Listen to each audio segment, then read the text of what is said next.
Bienvenue dans Nexium, un jeu simple, rapide et malin pour 2 à 6 joueurs où stratégie, chance et alliance sont au rendez-vous. Dans Nexium, le but du jeu est simple. Il faut être le premier à former son losange d'émotions, c'est-à-dire 4 piles constituées de 4 cartes émotions.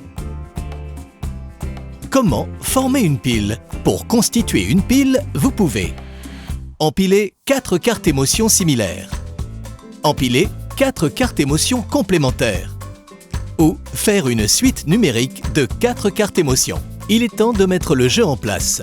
Rien de plus simple. On vous montre.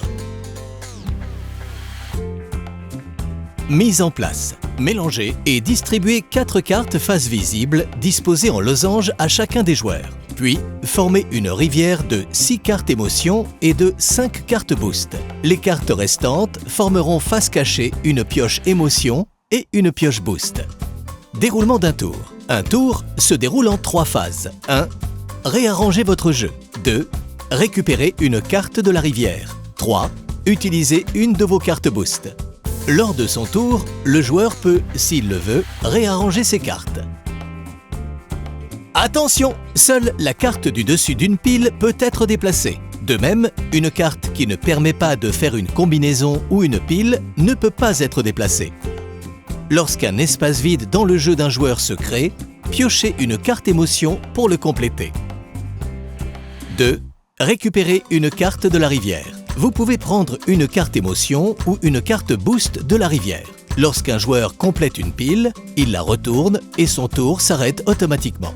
Il pourra tout de même utiliser l'une de ses cartes boost stockées. Une fois par manche et au début de son tour, le joueur peut renouveler entièrement la rivière, puis jouer son tour. 3.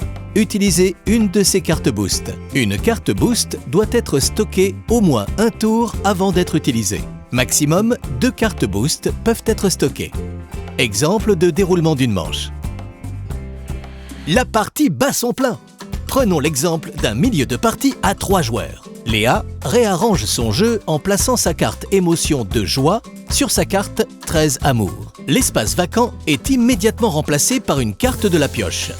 C'est de nouveau un 2 joie. Léa peut déplacer sa carte de joie, soit sur la carte 1 colère pour compléter sa suite, soit sur la carte 2 joie pour compléter sa pile d'émotions complémentaires. Léa pioche une nouvelle carte qui est un 12 admiration. Elle ne peut pas la déplacer car elle ne permet pas de former une pile. Elle passe donc à la phase 2 de son tour et prend une carte boost. Léa n'ayant pas de carte boost en stock, elle doit attendre un tour avant de pouvoir jouer sa nouvelle carte boost. C'est maintenant au tour d'Alison. Alison réarrange ses cartes en plaçant sa carte 1 colère sur sa pile de gauche pour la compléter. Son tour s'arrête car elle retourne une pile, mais elle conserve le droit de jouer une de ses cartes boost. Chaque carte boost a un pouvoir spécifique indiqué sur la carte. Ici, elle utilise sa carte boost Joker préalablement stockée et forme sa 3e pile.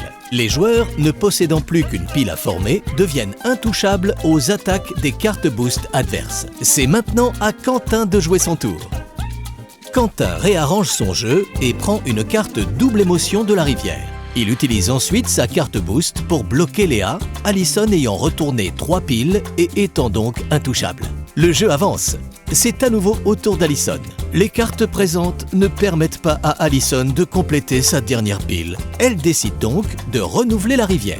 Par chance, la carte émotion qui lui manquait est révélée. Alison prend la carte émotion 4 dégoût qui lui manquait et gagne la manche. Fin du jeu et décompte des points. La manche se termine lorsqu'un joueur retourne sa dernière pile.